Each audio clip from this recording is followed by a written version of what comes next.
बच्चों, आज हम पदार्थ के बारे में पढ़ेंगे।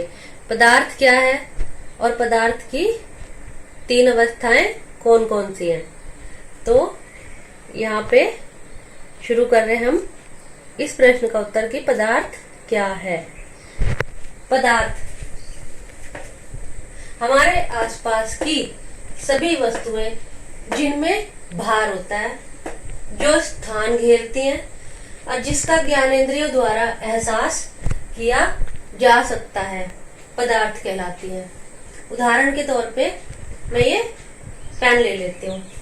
ये हमारे आसपास की वस्तुओं में से एक चीज है और इसमें भार भी है। आप देख सकते हैं इसमें भार भी है और ये स्थान घेरती है। मान लीजिए मैंने इसको यहाँ पे रख दिया तो इस जगह का स्थान इसने इतना स्थान घेर लिया और जिसका ज्ञानेंद्रियों द्वारा एहसास किया जा सकता है। ज्ञानेंद्रिय एक ज्ञानेंद्रिय हमारी आंखें भी है, हम इसको देख भी सकते हैं, तो ज्ञानेंद्रियों द्वारा एहसास किया जा सकता है, पदार्थ कहलाती है। मुझे आशा है पदार्थ आपको समझ आ गया होगा। अणु पदार्थ की संरचना का अति सूक्ष्म कण है जो स्वतंत्र अवस्था में रह सकता है। परमाणु पदार्थ की संरचना का अति सूक्ष्म कण है जो स्वतंत्र अवस्था में नहीं रह सकता है। पदार्थ का वर्गीकरण पदार्थ का वर्गीकरण दो प्रकार का होता है। एक तो पदार्थ का वर्गीकरण है भौतिक वर्गीकरण और एक वर्गीकरण है रासायनिक वर्गीकरण। आज हम भौतिक वर्गीकरण के बारे में जानेंगे। भौतिक वर्गीकरण पर उससे पहले हमारा सवाल है कि हमको वर्गीकरण की क्यों आवश्यकता है, पदार्थ के वर्गीकरण की क्यों आवश्यकता है। तो पदार्थ का वर्गीकरण लक्षणों, गुण, उपयोगिता के आधार पर करना पड़ता है। इसको मैं आपको ऐसे समझा सकती हूँ कि मान लीजिए कांच का ग्लास है, तो ये कांच का ग्लास तो कांच का ही अच्छा लगेगा। अगर हम किसी और पदार्थ का बनाएंगे, जैसे मान लीजिए लोहे का बना ले, तो कैसा लगेगा, थोड़ा अटपटा लगेगा। उसी तरह से मान लीजिए ये हथौड़ी है, अगर ये कांच की होगी तो कैसी लगेगी, अच्छी नहीं लगेगी ना। और ना ही हम इसका जो इसकी उपयोगिता है वो पूरी हो पाएगी, क्योंकि कांच की हथौड़ी होगी, इससे तो हमें कई मजबूत चीजें तोड़नी पड़ती है या कई मजबूत जगह इसका प्रयोग करना पड़ता है। और सोचो अगर गुब्बारा लोहे का हो जाए तो कैसा लगेगा, अच्छा नहीं लगेगा ना। तो इसलिए हमें पदार्थ का वर्गीकरण करना पड़ता है। तो पदार्थ का वर्गीकरण लक्षणों, गुण, उपयोगिता के आधार पर करना पड़ता है।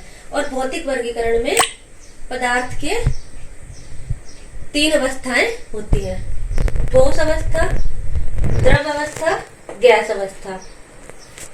तो ठोस अवस्था में अणु अत्यंत पास पास होते हैं और अंतर आणविक स्थान कम होता है। अणु बहुत पास पास होते हैं और अंतर आणविक स्थान बहुत कम होता है। द्रव्य में अंतर आणविक स्थान जो है वो अधिक होता है और अणु जो है ठोस की अपेक्षा अधिक दूर होते हैं। और गैस में अणु बहुत दूर दूर होते हैं। गैस में देखो अणु बहुत दूर दूर होते हैं और अंतर आणविक स्थान भी बहुत अधिक होता है। अब ठोस के उदाहरण देख लीजिए। ठोस के दो उदाहरण है, पत्थर और कार। द्रव्य के दो उदाहरण देख लीजिए, दूध और पानी। और गैस के दो उदाहरण देख लीजिए, कार्बन डाइऑक्साइड और ऑक्सीजन। तो ये पदार्थ की तीन अवस्थाएं भी हो गई और उनके दो दो उदाहरण भी हो गए। अभी हम बार बार यहाँ पर बात कर रहे थे अंतर आणविक स्थान क्या होता है। तो दो अणुओं के बीच के स्थान को अंतर आणविक स्थान कहते हैं। यानी ये दो अणु हैं, इनके बीच का जो स्थान है उसको हम अंतर आणविक स्थान कहते हैं। तो हमें इस टॉपिक में आज पता चला पदार्थ किसे कहते हैं, पदार्थ की कितनी अवस्थाएं होती हैं, पदार्थ के वर्गीकरण की क्यों आवश्यकता है और अणु किसे कहते हैं। ठोस पदार्थ किस प्रकार द्रव्य और गैस से, ठोस पदार्थ द्रव्य और गैस से किस प्रकार से अलग है। इतने प्रश्न आज हमने इस टॉपिक में समझे हैं। मुझे आशा है आपको ये पदार्थ की संरचना, उसके प्रकार, काफी समझ में आए होंगे। धन्यवाद।